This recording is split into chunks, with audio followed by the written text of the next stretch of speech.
Bonjour tout le monde, bienvenue à une autre vidéo de peinture acrylique. Cette fois, on va revisiter la technique qu'on a fait faire avec le papier ciré. Par contre, comme je vous avais dit, on peut le faire assez souvent.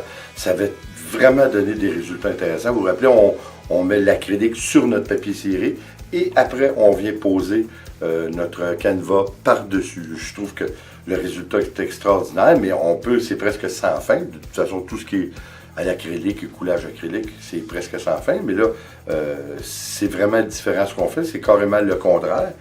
À la différence, cette fois, par contre, qu'on va utiliser du papier parchemin.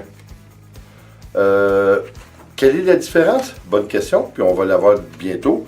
J'assume que la question, la différence est dans le fait que probablement, comme je dis, on va voir tantôt, mais probablement que l'acrylique reste moins collé ou adhère moins à ce genre de papier plutôt que le papier ciré. Je suis vraiment pas sûr. Là. De toute façon, de ce que j'ai vu, la plupart des gens prennent du papier parchemin. Alors, je crois qu'il doit y avoir une raison. Là, cette fois, par contre, contrairement à ce qu'on avait fait la dernière fois, on avait vu, je n'avais assez pour faire 2 toiles, ça c'est sûr et certain, mais je n'avais pas. Mais cette fois, je suis préparé. S'il me reste de l'acrylique sur mon papier parchemin, je vais avoir une autre toile, fait qu'on va faire 2 genres. En plus de la différence du papier, ce qu'on va faire, c'est que si vous vous souvenez, la dernière fois, on avait pris notre canevas et je l'avais glissé un petit peu sur l'acrylique qui était posé sur le papier ciré. Ça avait fait vraiment un résultat incroyable, mais il y a mille et une façons comme approche à cette méthode. Alors, cette fois, ce qu'on va faire, c'est qu'on va apposer notre canevas et on va l'enlever directement. On ne le fera pas glisser sur le papier parchemin. Alors, j'ai hâte de voir ce que ça donne. Encore une fois, il y a juste une manière de le voir, c'est de l'essayer. Et puis, on revient pour le mot de la fin. On va essayer ça.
Wow! Hein? Qu'est-ce qu'on peut dire de plus? Je suis obligé de vous dire que là, ça fait 3 toiles qu'on fait avec cette méthode-là.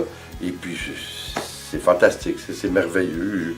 Je ne sais pas quoi dire de plus. Et écoutez, il y a une chose par contre. Je suis obligé de vous dire que la différence entre le papier ciré et le parchemin, le papier parchemin, tant qu'à moi, il n'y en a pas. Il n'y a aucune différence. Si quelqu'un dit qu'il y a une différence, là, je ne sais pas, il la voit où. Il doit regarder au microscope parce que, sincèrement, je ne vois pas de différence. Là, en avant de moi, j'ai mes 2 toiles. Bien, vous les voyez. Et puis, j'ai la toile au mur qui est encore accrochée de la dernière qu'on a faite avec le papier ciré. Puis, il n'y a absolument pas de différence. Vous voyez, encore une fois, hein, quand on prend des couleurs étranges, je sais que je prends toujours des couleurs qui ne sont pas usuelles. Mais c'est justement pour ça que j'y prends. C'est pour créer quelque chose d'unique, puis pour prouver encore une fois qu'on peut prendre pas mal n'importe quelle couleur avec ces méthodes-là de coulage acrylique et puis de transfert. Parce que là, dans le fond, ce qu'on fait, c'est un transfert de peinture. On transfère la peinture de notre papier ciré ou le parchemin, aller à notre canevas, puis je trouve que c'est merveilleux. Ça nous donne par contre encore moins de contrôle, si peu soit-il, qu'on a avec le coulage acrylique qu'on fait régulièrement ou le verre renversé. Je trouve qu'on a encore beaucoup moins de contrôle sur ce qu'on fait. Mais je vais vous dire que c'est encore bien plus amusant et bien plus étonnant parce que la surprise est x100. Je suis obligé de vous dire, là, encore une fois, on a fait la preuve. On n'a pas pris aucun médium, là, encore une fois. On n'a pas pris de silicone, on n'a pas pris de colle blanche, on n'a rien pris de ça. Puis je trouve que le résultat, il est magnifique. Écoutez, là, j'en regarde une, j'espère que sec, comme vous la voyez, vous, présentement. J'espère que ça va donner ça, parce qu'il y en a une partie de la toile que je vois, on dirait carrément du marbre. On dirait un beau marbré. C'est vraiment beau. Je suis obligé de vous dire que je suis vraiment agréablement surpris de cette technique en particulier.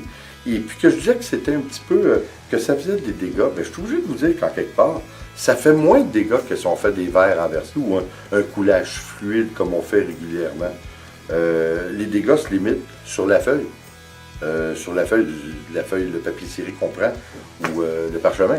Je trouve que c'est l'idéal, ça fait beaucoup moins de dégâts, on a beaucoup moins de pertes. Puis comme vous avez vu, là, cette fois, contrairement à la dernière, j'avais une autre toile de disponible. Alors juste avec un coulage, j'ai été capable de faire 2 transferts. Fait que c'est 2 belles toiles qui vont bien s'accompagner. Puis je suis obligé de vous dire que je regarde l'acrylique qui reste sur mon papier. J'aurais pu même en faire une 3e. Fait que je pense que c'est une superbe technique pour agencer 3 toiles sur un mur. 3, peut-être même 4 à l'occasion. Je trouve que c'est super comme technique, puis ça l'agence bien si on veut faire un tandem ou un tridème, je ne sais pas trop quoi. Alors, écoutez, j'espère que vous avez apprécié. J'espère encore que vous allez l'essayer. Parce que, encore une fois, si vous aviez des problèmes à vous installer à cause du verre renversé ou du coulage, comme on fait normalement, bien là, cassez-vous pas la tête. Là. Vous mettez un vinyle sur une table, vous mettez votre papier ciré, vous mettez... Ça ne fait pas de dégâts, là. Je vous dis, là, c'est un minimum de dégâts comparativement à toutes les autres choses qu'on a faites, là. Franchement, ça a du bon sens. Alors, écoutez, j'ai encore des idées, là. Il s'en vient d'autres choses. Cette semaine, là, je vais refaire encore une silhouette. Vous allez voir, je pense que ça va être assez fantastique, mais cette fois, elle va être beaucoup moins en coulage, plutôt qu'en peinture régulière. Mais c'est pour justement vous amener à peut-être faire des peintures régulières, qui est aussi intéressant, mais d'une façon simple. Alors, on va voir la semaine prochaine, aux prochaines vidéos. Et puis en attendant, eh bien, j'espère que vous allez l'essayer, comme j'ai dit. Et puis comme toujours, s'il vous plaît, abonnez-vous, laissez un commentaire et partagez. C'est toujours apprécié. On se revoit aux prochaines vidéos. Attention.